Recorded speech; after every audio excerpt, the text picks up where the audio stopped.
ठीक है।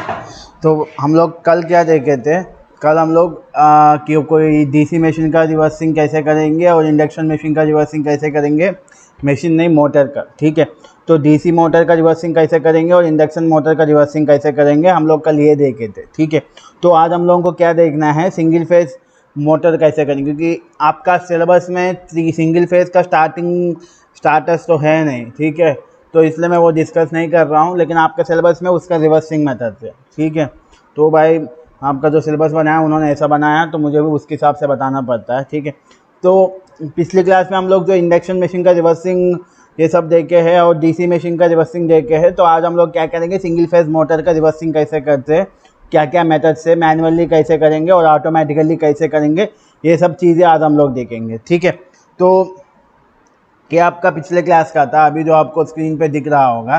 ठीक है, तो ये सब आपको दो मेथड्स दिखाया था। तो आज हम लोग क्या सीखने वाले हैं, आज हम लोग देखने वाले हैं सिंगल फेज मोटर्स का। ठीक है, तो आपको, मुझे पता है आप लोग ऑलरेडी मशीन्स पढ़ चुके हो, तो आप लोगों को सिंगल फेज मोटर्स कैसे काम करते हैं, तो उसका वर्किंग क्या है, उसका वर्किंग प्रिंसिपल क्या है, ये सब आपको पता ही होगा। ठीक है, लेकिन मैं एक बार सिर्फ मैं वर्किंग नहीं बता रहा हूँ, लेकिन सिर्फ आपको मैं एक बार टाइप्स दिखाना चाहता हूँ। ठीक है, तो आपका सिंगल फेज मोटर का ये सब टाइप्स होंगे। ठीक है, तो अभी आपको स्क्रीन पे दिख जाएंगे सारे टाइप्स। ठीक है, तो सिंगल फेज मोटर को हम लोग मेनली 3 कैटेगरी में डिवाइड कर सकते हैं। ठीक है, तो पहला वाला होगा मेरा सिंगल फेज इंडक्शन मोटर्स। ठीक है, और दूसरा कैटेगरी होगा सिंगल फेज सिंक्रोनस मोटर्स, और तीसरा कैटेगरी होगा सिंगल फेज कॉम्यूटेटर मोटर्स। ठीक है, तो ये 3 डिफरेंट कैटेगरीज है। ठीक है, सिंगल फेज इंडक्शन मोटर्स जो होते हैं वो वेरिएबल स्पीड के होते हैं। ठीक है, और सिंगल फेज सिंक्रोनस मोटर्स जो होते हैं वो कांस्टेंट स्पीड के होते हैं।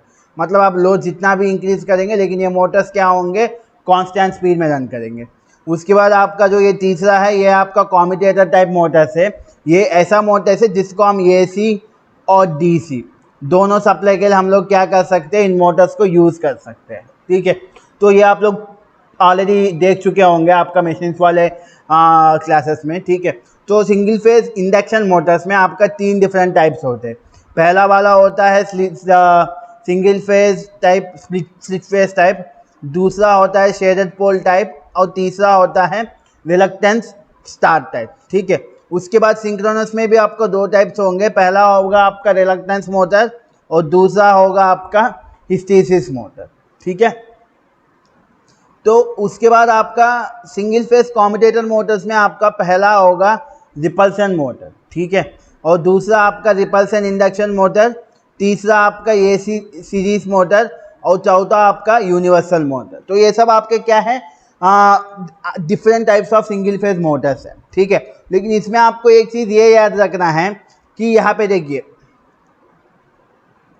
ये जो रिपल्सन मोटर है और ये जो रिपल्सन इंडक्शन मोटर है और ये जो रिलक्टेंस स्टार टाइप है और ये जो रिलक्टेंस मोटर है, ये बहुत कम यूज़ किया जा रहा है अब। ठीक है, अब जो प्रेजेंट सिचुएशन है, इन सिचुएशन से इनको लेस यूज़ किया जा रहा है। ठीक है, तो इनको पढ़ने का आपका इतना कोई फ़ायदा है नहीं। ठीक है, तो हम लोगों को मेनली आप यहाँ पे देखेंगे, तो ये जो एसी सीरीज मोटर और यूनिवर्सल मोटर है, ये दोनों का वर्किंग सेम है, तो कंट्रोल रिवर्सिंग मेथड्स भी सेम ही होगा।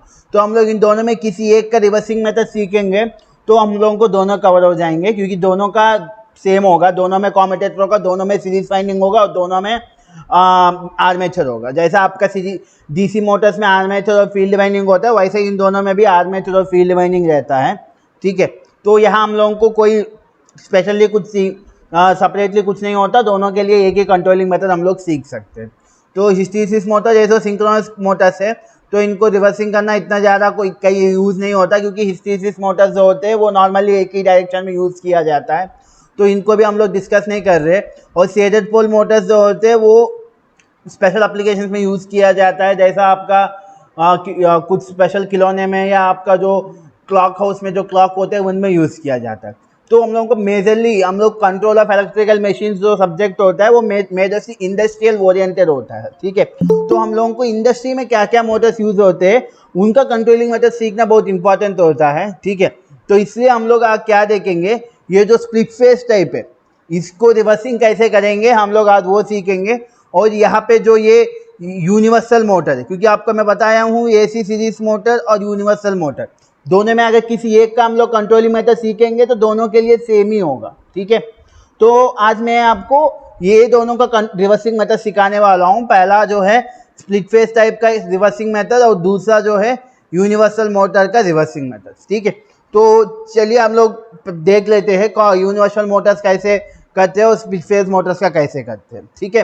तो आई थिंक आपको types of single phase Motors clear है ना? जी सर। ठीक है, तो अभी आगे चलेंगे। हाँ, अभी आपको स्लाइड में आएगा। तो सबसे पहले हम लोग क्या देखेंगे, हम लोग यूनिवर्सल मोटर जो होता है उसको हम लोग रिवर्सिंग कैसे करते हैं, ठीक है। तो इसको कैसे रिवर्सिंग करते हैं वो सीखने से पहले हम लोगों को ये सीखना होता है कि यूनिवर्सल मोटर में कितने वाइंडिंग्स होते हैं, ठीक है। तो आपको पता होगा यूनिवर्सल मोटर लगभग उसका construction similar to DC motor होता है।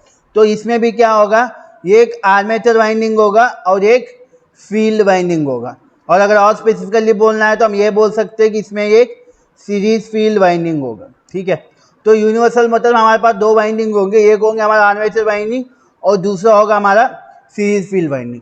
तो जैसा आप लोगों ने DC मोटर का सीखे हो कि अगर हम लोग DC मोटर में डायरेक्शन को रिवर्स करना है, ठीक है, तो हम लोगों को क्या करना पड़ेगा, इधर हम लोगों को आर्मेचर में जो करंट है उसको रिवर्स करना पड़ेगा, आर्मेचर वाइंडिंग में जो करंट फ्लो हो रहा है, या हम लोगों को फील्ड वाइंडिंग में जो करंट फ्लो हो रहा है उसको रिवर्स करना पड़ेगा।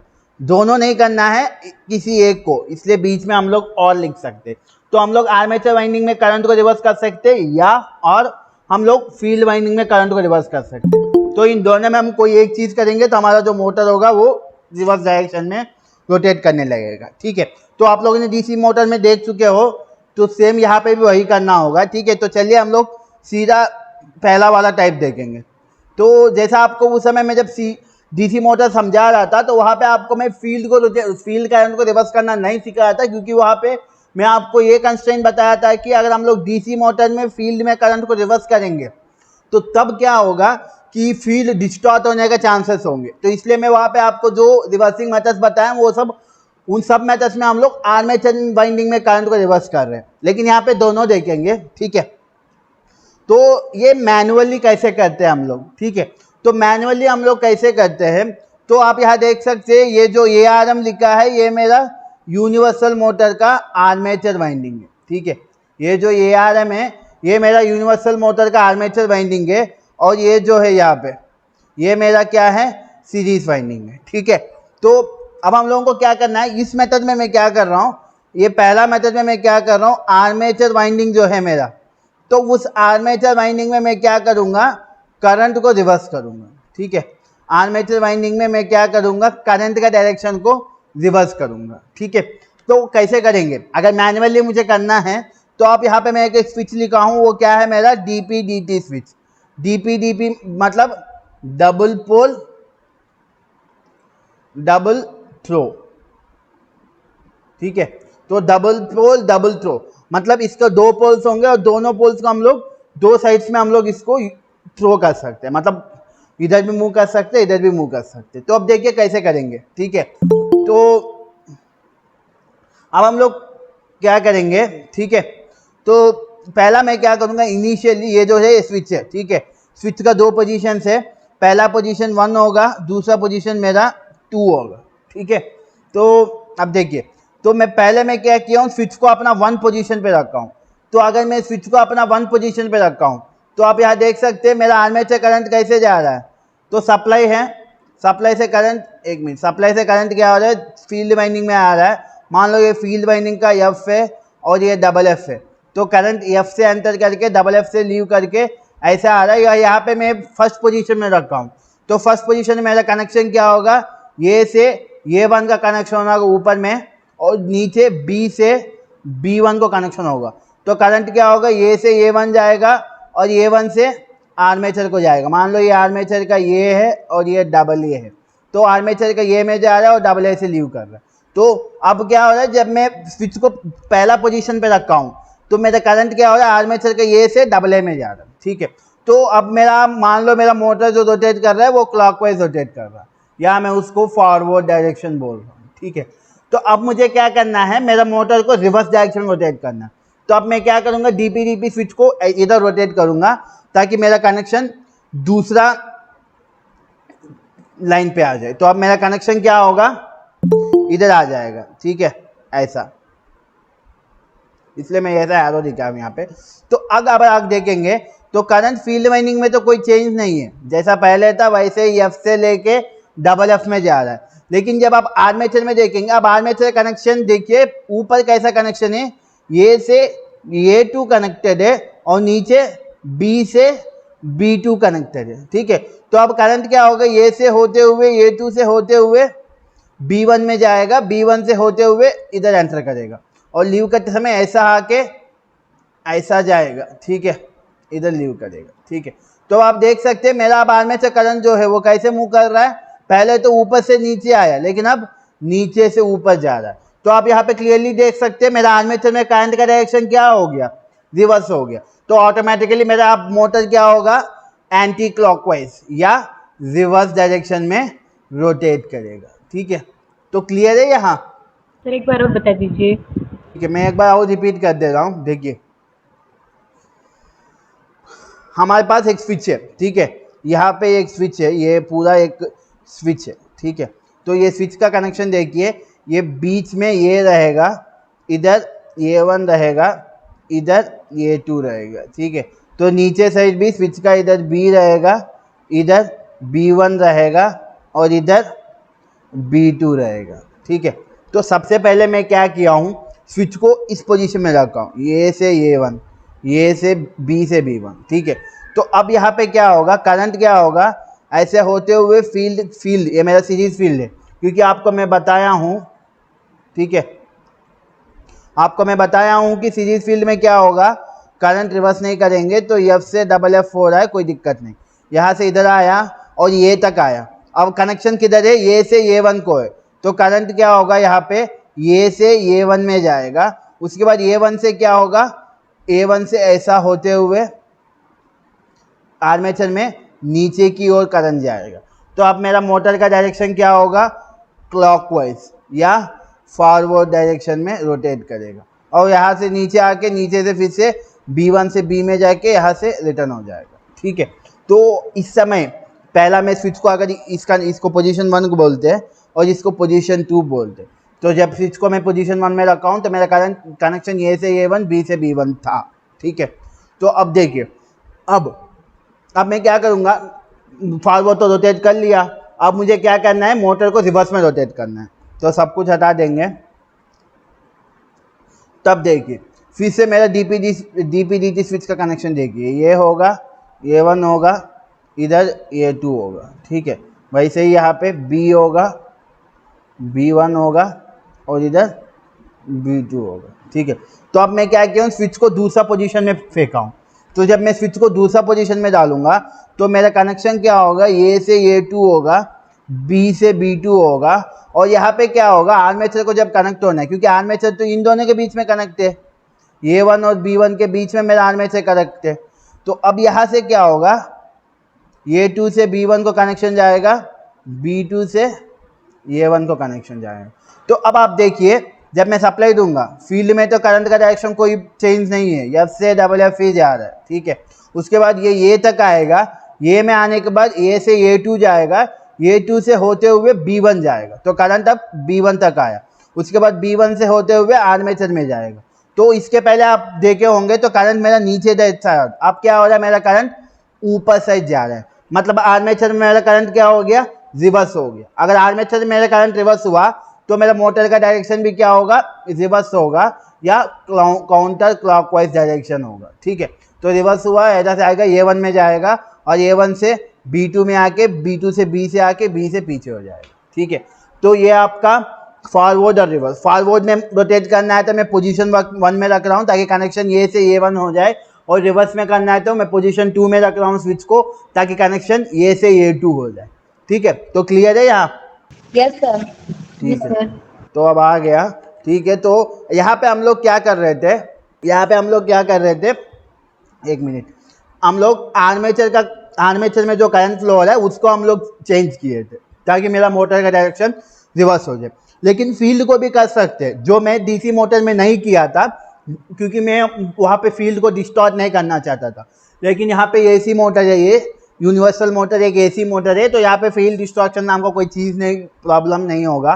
ठीक है, तो यहाँ पे हम लोग क्या कर सकते हैं, फील्ड को भी रिवर्स करके देख सकते हैं। तो वो कैसे करेंगे देखिए, ये तो और आसान है। ठीक है, तो अब आपको एक दूसरा इमेज दिख रहा होगा नीचे की साइड। ठीक है, तो यहाँ पे देखिए, यहाँ पे मैं क्या किया हूँ, फील्ड में करंट को मैं रिवर्स नहीं कर रहा हूँ, बल्कि मैं क्या कर रहा हूँ, दो अलग अलग फील्ड वाइंडिंग यूज़ कर रहा हूँ। ठीक है, एक फील्ड वाइंडिंग का नाम मैं रख रहा हूँ फॉरवर्ड फील्ड, और दूसरा फील्ड वाइंडिंग का नाम मैं रख रहा हूँ रिवर्स फील्ड। ठीक है, तो फॉरवर्ड फील्ड में अगर करंट जाएगा तो फ्लक्स जो आएगा उसका डायरेक्शन एक साइड होगा। रिवर्स फील्ड में अगर यहाँ पे आपको दिख रहा होगा, ठीक है, तो ये मेरा फॉरवर्ड फील्ड है और ये मेरा रिवर्स फील्ड है। ठीक है, तो अगर करंट फॉरवर्ड फील्ड में जाएगा तो फ्लक्स जो होगा उसका डायरेक्शन एक साइड होगा। अगर करंट रिवर्स फील्ड में जाएगा तो फ्लक्स का डायरेक्शन उल्टा होगा। अब ऐसा क्यों? क्योंकि यहाँ पे मैं वाइंडिंग को ऐसा बनाऊंगा। देखिए, आप जब वाइंडिंग पढ़े होंगे, वाइंडिंग्स मोटर का या किसी भी मशीन का वाइंडिंग, मेनली जब आप ट्रांसफार्मर्स पढ़े होंगे, उसमें 3 फेज ट्रांसफार्मर्स पढ़े होंगे, तो आपको वाइंडिंग कन्वेंशंस कुछ बताए होंगे। ऐसा हमारा वाइंडिंग होगा, तो यहाँ पे डॉट लगाएंगे ताकि ये हमारा एक कन्वेंशन हो। ठीक है, तो ये मान लो मैं इस डॉट को स्टार्टिंग मान रहा हूँ। अगर करंट इस साइड से आएगा तो मेरा फ्लक्स ऐसा ऊपर से नीचे होगा।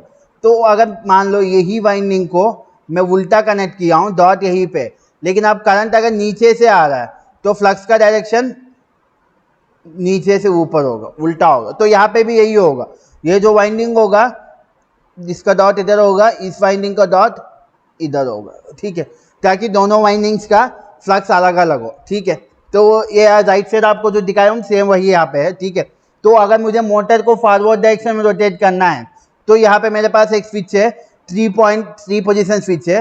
तो इस पोजीशन में रखूँगा तो ये ऑफ पोजीशन होगा क्योंकि ये किसी भी वाइंडिंग से कनेक्टेड नहीं है।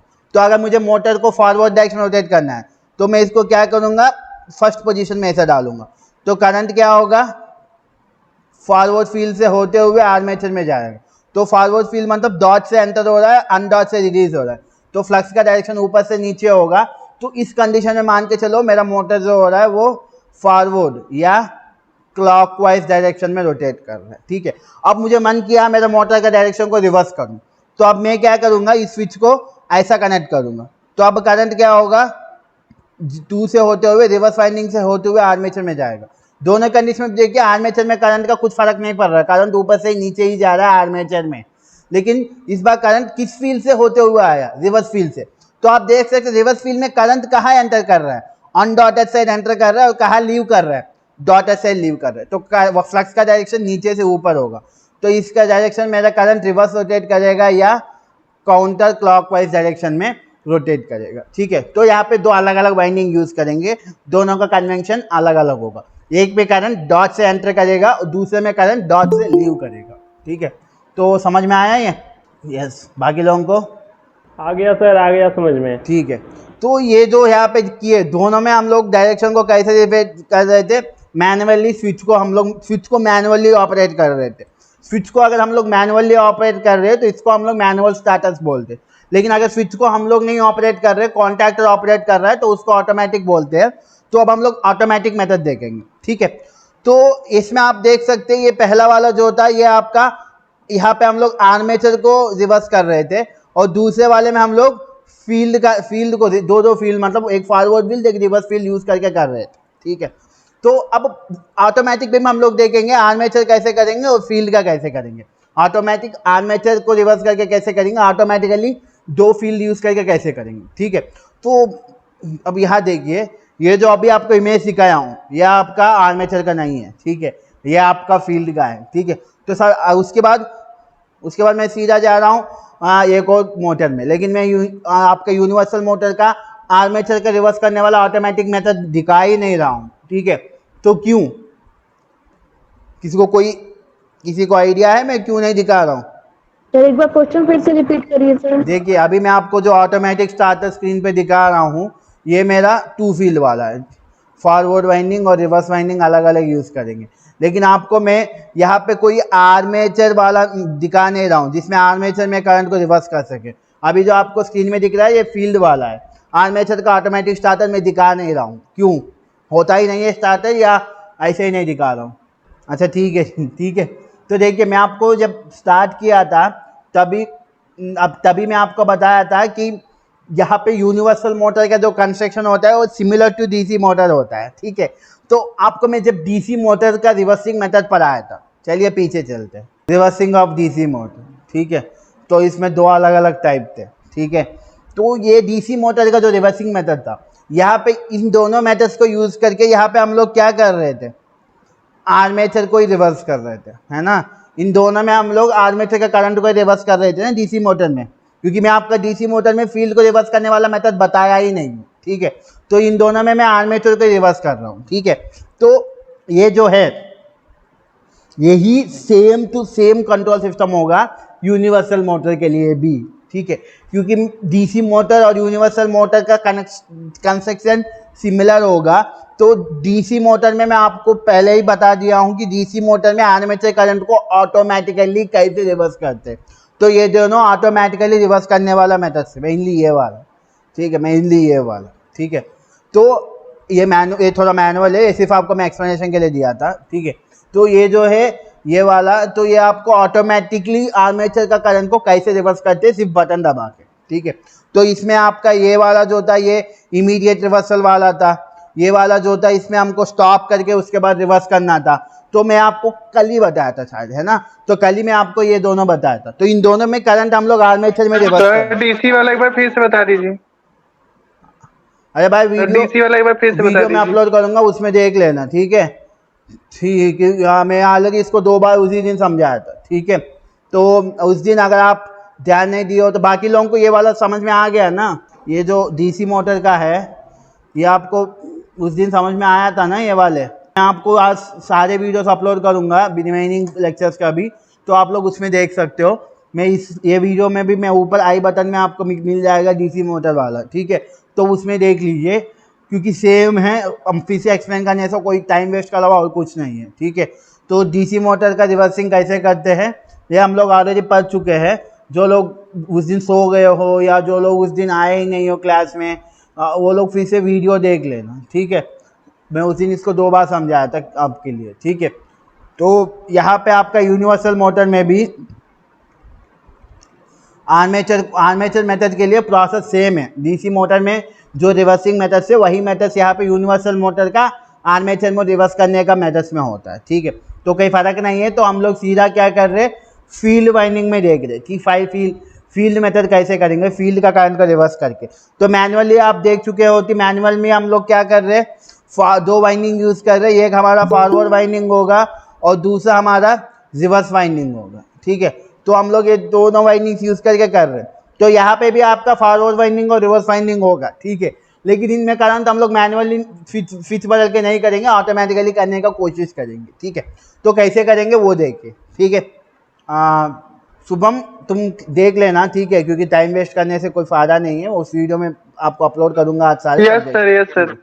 तो ये देखिए यहाँ पे देख लेंगे। यहाँ पे ये जो आपको दिख रहा है ये लेफ्ट साइड वाला, ये आपका पावर सर्किट है, ठीक है। तो ये आपका पावर सर्किट है। और जो ये राइट साइड दिख रहा है ये आपका कंट्रोल सर्किट है, ठीक है। तो ये आपका कंट्रोल सर्किट है। और ये जो है ये इमीडिएट रिवर्सल वाला है। यहाँ पे हम लोगों को रिवर्स करने के लिए स्टॉप बटन दबाने की ज़रूरत नहीं है, तुरंत रिवर्सल हो जाएगा, ठीक है। तो अब देखिए ये आपका पावर सर्किट है, ये आपका कंट्रोल सर्किट है, ठीक है। तो पावर सर्किट में आप देख सकते हैं यहाँ पे मेरा आर्मेचर है, ठीक है। और यहाँ पे आप देख सकते हैं मेरे पास 2 फील्ड वाइंडिंग, ठीक है। एक फील्ड मेरा फॉरवर्ड फील्ड है और दूसरा फील्ड मेरा रिवर्स फील्ड है, ठीक है। तो अब देखिए जैसा मुझे अगर मोटर को फॉरवर्ड में रोटेट करना है तो मैं आया, सबसे पहले मैं क्या करूँगा, फॉरवर्ड बटन को प्रेस करूँगा। तो यहाँ पे भी जैसा पिछले वाले कंट्रोल सर्किट्स में है, रिवर्स कंट्रोल सर्किट्स में, वैसे यहाँ पे भी 2 फॉरवर्ड स्विचेस है।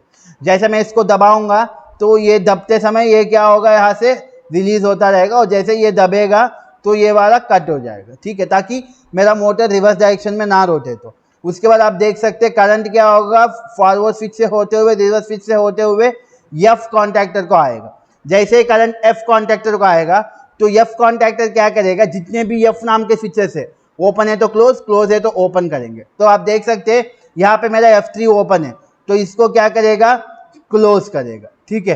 तो और यहाँ पे मेरा F4 है, इसको क्या करेगा, ओपन करेगा। इसको इसलिए ओपन करेगा क्योंकि अगर मैं यहाँ पे फॉरवर्ड बटन रिलीज भी कर दूंगा तो ये बंद हो जाएगा, ये रिलीज होगा तो ये बंद हो जाएगा, लेकिन ये ओपन रहेगा तो मैं रिवर्स कॉन्टैक्टर को सप्लाई ना मिले, ठीक है।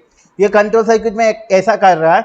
तो पावर सर्किट में अगर आप देखेंगे तो पावर सर्किट में क्या होगा, F1 मेरा क्या होगा, बंद होगा, F2 मेरा क्या होगा, बंद होगा। तो अब आप देखिए करंट क्या होगा पावर सर्किट में, इधर से होते हुए F1 से होते हुए आर्मेचर में आएगा, आर्मेचर से होते हुए इधर नहीं जाएगा क्योंकि यहाँ पे R2 ओपन है, तो करंट फॉरवर्ड वाइंडिंग से होते हुए जाएगा। तो करंट फॉरवर्ड वाइंडिंग में गया तो मेरा मोटर क्या होगा, फॉरवर्ड डायरेक्शन या क्लॉकवाइज डायरेक्शन में रोटेट करेगा, ठीक है। तो फॉरवर्ड रोटेट करना बहुत आसान है, यहाँ पे देखिए सिंपल है। यहाँ पे हम लोग को कुछ नहीं करना, आए हैं पहले फॉरवर्ड बटन प्रेस किए, जैसे ये दबा ये कटा, ठीक है। उसके बाद एफ कॉन्टैक्टर को सप्लाई मिला, जैसे ही एफ कॉन्टैक्टर को सप्लाई मिला, एफ कॉन्टैक्टर F4 को ओपन करेगा, F3 को बंद करेगा, ठीक है। और पावर सर्किट में F1 और F2 को बंद करेगा। अगर इसको मैं रिलीज भी कर दूंगा तो अगर ये बंद भी हो जाएगा कोई दिक्कत नहीं, क्योंकि नीचे F4 ओपन हुआ है तो R को कोई सप्लाई नहीं मिलने वाला। उसके पावर सर्किट में आप देखेंगे तो करंट क्या हो रहा है, F1 से होते हुए आर्मेचर से होते हुए इधर नहीं जाएगा क्योंकि यहाँ पे R2 ओपन है, तो फॉरवर्ड वाइंडिंग से होते हुए F2 से होते हुए जाएगा।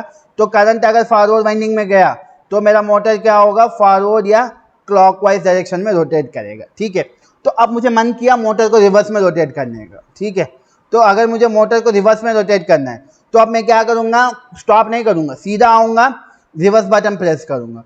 तो जैसे ही मैं यहाँ पे रिवर्स बटन प्रेस किया हूँ, यहाँ पे रिवर्स बटन क्या करेगा, कट जाएगा, सर्किट को कट करेगा, क्योंकि ये बंद होगा तो ये खुलेगा, ठीक है। तो ये क्या करेगा, स्टार्टिंग में फॉरवर्ड को सप्लाई मिलने से बचाएगा। उसके बाद यहाँ से होते हुए करंट मेरा क्या होगा, रिवर्स कॉन्टैक्टर को मिलेगा। जैसे ही करंट रिवर्स कॉन्टैक्टर को मिला, सबसे पहले ये क्या करेगा, R4 को ओपन करेगा, R3 को क्लोज करेगा और पावर सर्किट में R1 और R2 को क्लोज करेगा। अगर मैं यहाँ से रिवर्स को रिलीज भी करूँगा और अगर ये यहाँ पे बंद भी होगा तब भी मेरा एफ कॉन्टैक्टर को सप्लाई नहीं मिलेगा क्योंकि R4 ओपन है और जिसको होल्ड मिलेगा R3 से।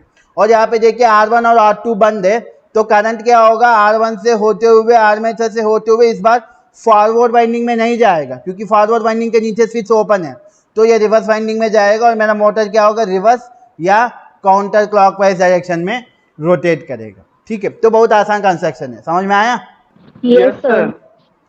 तो ये आपका क्या है, हाँ, यूनिवर्सल मोटर का करंट का डायरेक्शन हम लोग कैसे दो फील्ड यूज करके कैसे यूनिवर्सल मोटर का डायरेक्शन रिवर्स करेंगे। आर्मेचर वाला सिमिलर टू डीसी मोटर का, ठीक है। तो हम लोग जाएंगे स्प्लिट, ये ऐसे ही हम लोग क्या करेंगे, स्प्लिट फेस मोटर का भी देखेंगे, ठीक है। तो भाई स्प्लिट फेस मोटर में हमारे पास बहुत टाइप्स होते हैं, capacitor start motor, permanent capacitor motor और स्टैंडर्ड स्प्लिट फेस मोटर, ऐसा बहुत सारे मोटर्स होंगे, ठीक है। तो स्प्लिट फेस मोटर में हमारे पास ये एक होता है हमारा स्टैंडर्ड स्प्लिट फेस मोटर, जिसमें दो वाइंडिंग होंगे और दोनों का ऐसा डिजाइन किया जाएगा कि दोनों वाइंडिंग में जो करंट होगा उन दोनों के बीच में कुछ फेज डिफरेंस हो ताकि स्टार्टिंग चार्ज जनरेट हो जाए, ठीक है। उसके बाद मेरा एक और होता है कैपेसिटर स्टार्ट मोटर, जिसमें स्टार्टिंग के समय कैपेसिटर लगेगा, जैसे मोटर अपना फुल स्पीड पिकअप करेगा तो कैपेसिटर क्या होगा, कट जाएगा। और कौन काटेगा, एक सेंट्रीफ्यूगल स्विच होगा, वो सेंट्रीफ्यूगल स्विच क्या करेगा, कैपेसिटर को कट करेगा, ठीक है। उसके बाद एक और मोटर होता है permanent capacitor motor. Permanent capacitor motor में क्या होगा, स्टार्टिंग में कैपेसिटर रहेगा स्टार्टिंग चार्ज देने के लिए, उसके बाद रनिंग में भी कैपेसिटर रहेगा स्टार को कंट्रीब्यूट करने के लिए। तो वो जो मोटर होता है वो आपका क्या होगा, परमानेंट कैपेसिटर मोटर होता है, ठीक है। तो ये सब स्प्लिट फेज मोटर का कुछ टाइप्स है। तो यहाँ पे हम लोग फेज को स्प्लिट करते हैं, तो ये सब आप लोग ऑलरेडी पढ़े होंगे, है ना, ठीक है। तो देखिए एक चीज़ ये है कि स्प्लिट फेज मोटर्स को रिवर्स करना थोड़ा मुश्किल है। क्यों? क्योंकि स्प्लिट फेज मोटर्स में क्या होता है, दो वाइंडिंग रहते हैं, ठीक है। तो अगर ये नहीं होगा तो हम लोग अगले क्लास में इसको ख़त्म करके चैप्टर बंद करेंगे, लेकिन क्लियरली समझना है ना। तो देखिए आपको पता है स्प्लिट फेज मोटर में क्या होते हैं, दो वाइंडिंग होते हैं, ठीक है। एक आपका क्या होगा, मेन वाइंडिंग होगा, और दूसरा आपका क्या होगा, ऑक्सिलरी वाइंडिंग होगा। ठीक है, तो मेन वाइंडिंग क्या होगा, स्टार्टिंग में ये दोनों वाइंडिंग रहेंगे और दोनों वाइंडिंग के बीच में फेज डिफरेंस की वजह से आपका मोटर स्टार्ट होगा, और जैसे जैसे स्पीड पिकअप करेगा तो ऑक्सिलरी वाइंडिंग कट जाएगा। तो ये जो ऑक्सिलरी वाइंडिंग कट जाएगा तो इसकी वजह से हमारा क्या दिक्कत होगा कि हमारा मोटर का रिवर्सिंग करना थोड़ा मुश्किल होगा। ठीक है, लेकिन हम लोग, मैं नहीं बोल रहा कि इम्पॉसिबल है, पॉसिबल है। ठीक है, लेकिन थोड़ा मुश्किल है, तो इसलिए हम लोगों को क्या करना पड़ेगा, इतना बड़ा सर्क्यूट डिजाइन करना पड़ा है, कंट्रोल सर्क्यूट। तो अभी आपको स्क्रीन पे जो दिख रहा है ये आपका क्या है, कंट्रोल सर्क्यूट है। ठीक है, तो इसको समझने के लिए हम लोगों को एक बार लिमिट स्विचेस के पास जाना पड़ेगा। ठीक है, तो आपको जब मैं लिमिट स्विचेस बताया हूँ, ठीक है, जब आपको मैं लिमिट स्विचेस बताया हूँ, मैं आपको ये बताया हूँ कि लिमिट स्विचेस क्या करेंगे, मोटर को एक पर्टिकुलर लिमिट्स के बीच में रन होने देंगे। जैसा मोटर मान लो मेरा मोटर ऐसा है, तो मेरा मोटर को 0 से लेके 270 डिग्री तक जाना है। जैसे 270 डिग्री तक घूमा तो 270 से फिर से रिवर्स होकर 0 में आना है, फिर से 270, फिर से 0। मतलब ये दो लिमिट्स के बीच में मोटर मेरा क्या हो रहा है, रन हो रहा है। ठीक है, तो यहाँ पे मैं ये मान के चल रहा हूँ कि मैं जो कंट्रोलर बना रहा हूँ वो एक लिमिट ऑपरेशन के लिए डिज़ाइन कर रहा हूँ। ठीक है, तो यहाँ पे मेरा मोटर सिर्फ दो लिमिट्स के बीच में वर्क करेगा। ठीक है, तो ये एक लिमिट को मैं अप बोल रहा हूँ, दूसरे लिमिट को मैं डाउन बोल रहा हूँ। ठीक है, तो पहले मोटर अप जाएगा। ठीक है, अप जाएगा, जैसे अप लिमिट रीच होगा तो मोटर को डाउन आना है, फिर से जैसे मोटर डाउन लिमिट आएगा फिर से मोटर का अप, जैसे अप लिमिट आएगा फिर से मोटर को डाउन। तो ऐसा मोटर को, मतलब ये किसी ट्रॉली में या किसी लिफ्ट में काम कर रहा है, तो अप एंड डाउन हो रहा है मेरे मोटर को। ठीक है, तो इसके लिए मैं कंट्रोल सर्क्यूट डिज़ाइन कर रहा हूँ। तो यहाँ पे आपको जो दिख रहा है ये मेरा कंट्रोल सर्क्यूट है। तो यहाँ पे मेरा दो कॉन्टैक्टर्स है, ये कॉन्टैक्टर मेरा यू है जिसको अपर कॉन्टैक्टर बोलते हैं, और एक कॉन्टैक्टर मेरा डी है जिसको डाउन कॉन्टैक्टर बोलते हैं। ठीक है, तो ये दोनों कॉन्टैक्टर्स हमारा पूरा सर्क्यूट को ऑपरेट करेगा। ठीक है, तो मान के चलो मैं थोड़ा दे रहा हूँ जितना हो पाएगा, जो नहीं हो पाएगा तो फिर से कल इसको डिस्कस करके हम लोग अगला चैप्टर पढ़ेंगे। ठीक है, तो देखिए अभी मुझे मोटर को ऑन करना है, तो मैं आया हूँ, अप बटन प्रेस किया हूँ, तो मेरा मोटर क्या होगा, अप साइड मूव कर रहा है। ठीक है, तो जैसे मैं अप बटन मूव किया हूँ तो अप बटन यहाँ पे मैं दबाया हूँ, तो यहाँ पे ये क्या करेगा, कट जाएगा, क्योंकि दोनों मैकेनिकली लिंक हो जाए। तो अप बटन यहाँ कट करेगा ताकि मेरा इसको कुछ सप्लाई ना मिले। ठीक है, तो उसके बाद सप्लाई क्या हो रहा है, स्टॉप से होते हुए, अप से होते हुए यू कॉन्टैक्टर का आया। अप कॉन्टैक्टर क्या आएगा, जितने भी यू नाम के स्विचेस है सबको बंद करेगा। तो U1 बंद होगा, U2 बंद होगा और U3 बंद होगा। जब U1 और U2 बंद हुआ तो करंट क्या होगा, ये मेरा पावर सर्क्यूट है, इतना ये पूरा मेरा पावर सर्क्यूट है। ठीक है, तो देखिए करंट क्या होगा, U1 से होते हुए मेन वाइंडिंग में इस डायरेक्शन में करंट जा रहा है, उसके बाद U2 से होते हुए करंट जा रहा है। तो मेन वाइंडिंग में करंट क्या हुआ, इस डायरेक्शन में रोटेट किया। और यहाँ पे आपको कैपेसिटर स्टार्ट मोटर्स में याद रखना है कि हम लोग करंट को मेन वाइंडिंग में ही रिवर्स करेंगे, क्योंकि ऑक्सिलरी वाइंडिंग में रिवर्स करने से कोई फायदा नहीं रहेगा, क्योंकि ऑक्सिलरी वाइंडिंग थोड़ी टाइम के बाद कट जाएगा। ठीक है, तो हम लोग जो करंट को रिवर्स करेंगे वो हम लोग मेन वाइंडिंग में ही रिवर्स करेंगे ताकि मेरा मोटर का डायरेक्शन रिवर्स हो। ठीक है, क्योंकि ऑक्सिलरी वाइंडिंग थोड़ी टाइम के बाद कट जाएगा तो उससे कोई फायदा नहीं है। ठीक है, तो मेन वाइंडिंग में यहाँ पर रिवर्स हुआ, और जैसे मेरा U2 बंद हुआ तो करंट क्या हुआ, U2 से होते हुए मेन वाइंडिंग से होते हुए स्टार्टिंग में कैपेसिटर कनेक्ट हुआ रहेगा, क्योंकि अभी मैं मोटर को स्टार्ट कर रहा हूँ, मोटर का स्पीड अभी 0 है, तो 0 से स्टार्ट करना है तो मोटर का ऑक्सिलरी वाइंडिंग रहना चाहिए। तो ऑक्सिलरी वाइंडिंग के नीचे कैपेसिटर है, और यहाँ से ये पूरा मेरा सेंट्रीफ्यूगल स्विच का कनेक्शन है, तो सेंट्रीफ्यूगल स्विच यहाँ पे है। ठीक है, तो यहाँ पे आपको एक और चीज़ देखना है कि इसका पैरेलली मेरा रिले है। ठीक है, तो ठीक है, काम करेंगे इसको हम लोग अगले क्लास में ही देखेंगे। ठीक है, तो यहाँ पे मैं सिर्फ आपको पार्ट्स बता रहा हूँ।